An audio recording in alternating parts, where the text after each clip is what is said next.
Assalamualaikum warahmatullahi wabarakatuh. Perkenalkan, nama saya Vina Oktaviani, Fakultas Ekonomi Bisnis, Universitas Teknologi Digital.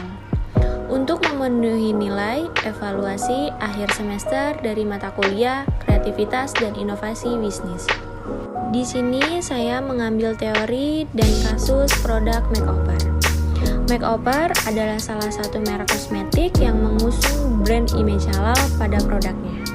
Kosmetik buatan PT Paragon Teknologi dan Innovation ini telah mendapatkan sertifikat halal dari Lembaga Pengkajian Pangan, Obat dan Makanan Majelis Ulama Indonesia. Kita memberikan jaminan keamanan produk. Pada awalnya, makeover hadir sebagai jawaban atas keinginan konsumen untuk mengkonsumsi produk perawatan yang halal dan aman dari segi kandungan bahan pembuatannya. Menurut Premi Wahyu Widyaningrum, saat ini perseroan terus dituntut melakukan inovasi untuk menjaga keberlangsungan bisnisnya dan juga harus mampu menjaga brand image dengan baik agar label halal yang diusungnya tidak menjadi permasalahan di kemudian hari. Makeover merupakan produk berkualitas yang dapat diandalkan bagi kaum wanita. Makeover memiliki sertifikat yang menunjukkan bahwa produk kosmetiknya aman dipakai bagi semua jenis kulit dan juga memiliki daya tahan yang lama apabila diaplikasikan di wajah. Berbagai produk waterproof yang dimiliki makeover terbukti tidak mudah luntur sehingga tidak perlu diaplikasikan berulang kali. Makeover menawarkan harga yang dapat dijangkau oleh pengguna kosmetik yang mengedepankan kualitas. Karenanya, makeover memiliki harga yang memfokuskan strategi pada harga murah.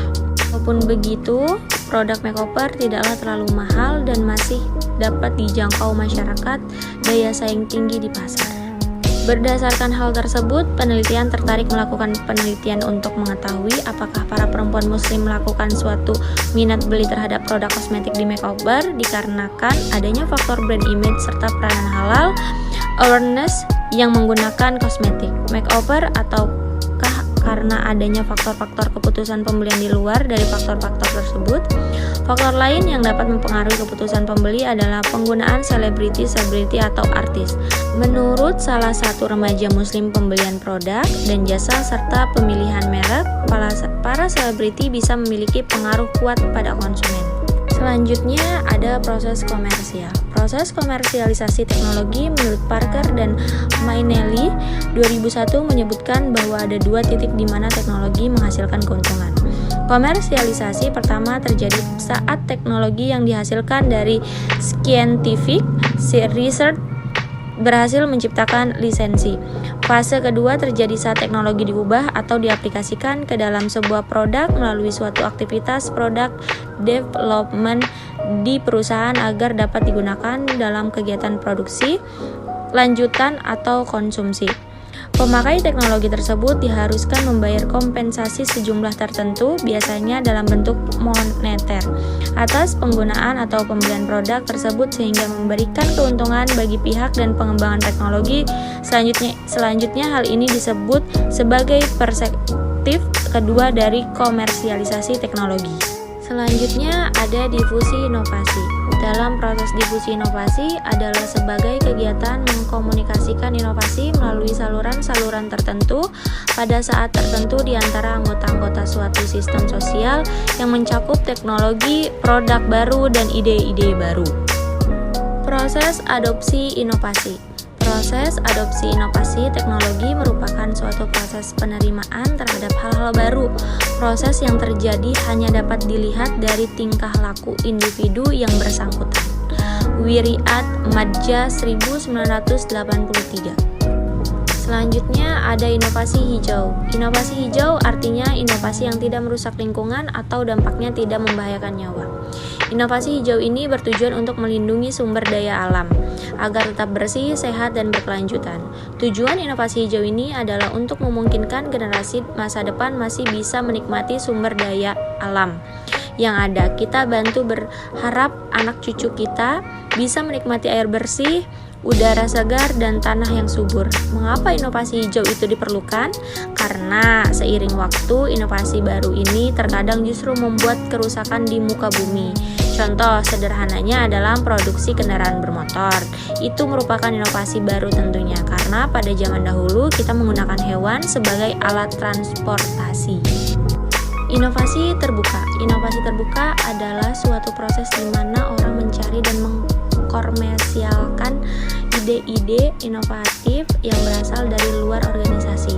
Tujuan dari inovasi terbuka adalah untuk menciptakan kolaborasi yang erat dalam penelitian dan pengembangan desain dan pengembangan produk baru dan pengenalan pasar dengan pihak-pihak yang akan berbagi kepentingan bisnis perusahaan dalam kolaborasi tersebut. Keunggulan dan kelemahan inovasi terbuka adalah cara yang lebih menguntungkan untuk berinovasi, karena dapat menciptakan aliran pendapatan baru bagi perusahaan, mengurangi biaya pencepatan waktu ke pasar, dan meningkatkan diferensiasi di pasar. Jadi ada banyak peluang bagi bisnis untuk mendapat untung dari pendekatan ini. Namun, penerapan model inovasi terbuka secara alami dikaitkan dengan sejumlah resiko dan tantangan. Di antaranya, yaitu kemungkinan mengungkapkan informasi yang tidak dimaksudkan untuk dibagikan, meningkatkan kerumitan dalam pengendalian inovasi, dan mengatur bagaimana kontribusi berpengaruh suatu proyek, dan potensi kehilangan keunggulan kompetitif sebagai konsekuensi dari pengungkapan kekayaan intelektual. Slide terakhir yaitu UMKM yang berhasil menciptakan inovasi di era saat ini, yaitu coffee shop.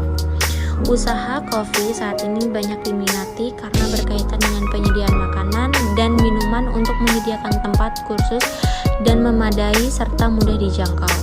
Selain itu juga diikuti dengan penyediaan fasilitas yang memuaskan terhadap pengunjung dan memberikan bentuk hiburan sesuai kebutuhan pengunjung yang sebagian besar merupakan generasi milenial.